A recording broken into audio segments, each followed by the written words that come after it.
এই তোমরা কারা? গেটের ভিতর তোমাদের কে ঢুকতে দিল? ম্যাডাম, আমরা অন্য কোথাওকার ছেলে না, আমরা এখানকারই ছেলে। আরে তোমাদের দেখে তো জঙ্গলি জঙ্গলি মনে হচ্ছে। তোমাদের নাম কি? তোমাদের পরিচয় কি? ম্যাডাম, আপনি আমাদেরকে চিনবেন না। আপনার মা মন্ত্রী হওয়ার আগে আপনাদের বাড়ি আমরা অনেকবার এসেছি, আপনি তখন বাইরে ছিলেন। এই তানিয়া, এদের এখানে কাজ কি? এরা এখানে কি করতে আসে? দিদি, এদের এখানে কোনো কাজই নেই, এরা শুধু মার কাছে ঝাড়তে আসে রাতে খানা পিনার জন্য। আরে ছোট ম্যাডাম, আপনি এইভাবে কেন বলছেন আমাদেরকে? আপনি তো জানেন আপনার মা মন্ত্রী হওয়ার আগে আপনাদের জন্য আমরা কত খেটেছি। এই কি হচ্ছে এখানে? এত চিল্লামিল্লি কিসের? এরা কারা মা? দেখতে কেমন গুন্ডা গুন্ডা ভাব। আকাশ, যখন তখন এই বাড়ির ভিতরে তোরা কেন আসিস? এটা তো একটা মন্ত্রীর বাড়ি, তোদের নামে থানায় কত কেস আছে। সমাজের লোক তোদেরকে গুন্ডা বলে। বাহ দিদি বাহ, আপনি আমাদের গুন্ডা বলে দিলেন। একবার ভাবুন তো দিদি, আমাদের বিরুদ্ধে থানায় এতগুলো কেস কোথায় থেকে আসলো?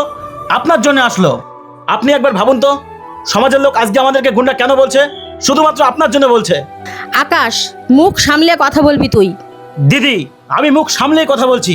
একবার ভাবুন তো দিদি, যখন আপনার সামনে বিপদ আসতো তখন আপনার হয়ে লাঠি কারা ধরতো? আমাদের মতন গুন্ডারা ধরতো। লাঠি নিয়ে পুরো ঝাঁপিয়ে পড়তাম শত্রুর ওপর। আকাশ, এই কথাগুলো কেন বলছিস তুই এখন? না দিদি, আজকে আমাকে বলতে দিন। যখন বিরোধী পক্ষ আপনার সৎ সাহসের সঙ্গে পেরে উঠছিল না, তখন তারা আপনাকে মেরে ফেলার প্ল্যান করছিল। তারা যখন আপনাকে মারতে আসে তখন তাদের মধ্যে দুজনকে আমরা খুন করে ফেলি। পুলিশ আমাদেরকে ধরে নিয়ে যায়, আমাদের জেল হয়।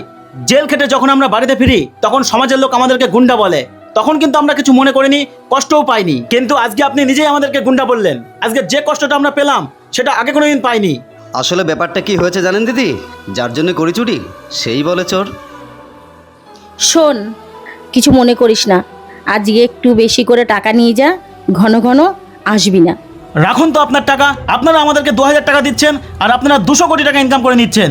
আমরা কি একবারে বলতে এসেছি দিদি আমাদেরকে একটু বেশি করে টাকা দিন?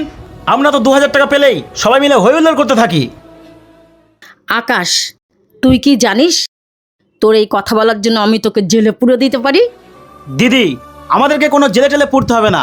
যদি বাপের জন্মে শিক্ষা হয়ে থাকে তাহলে আপনাদের মতন নেতার জন্য আমরা আর কোনোদিন লাঠি ধরবো না। যদি বাপের জন্মে শিক্ষা হয়ে থাকে তাহলে আপনাদের মতন মন্ত্রীর জন্য আমরা আর কোনোদিন মানুষ খুন করব না। এটা এটা আমাদের প্রতিজ্ঞা। যা, তোরা যা, ভাত ছড়ালে কাকের অভাব নেই।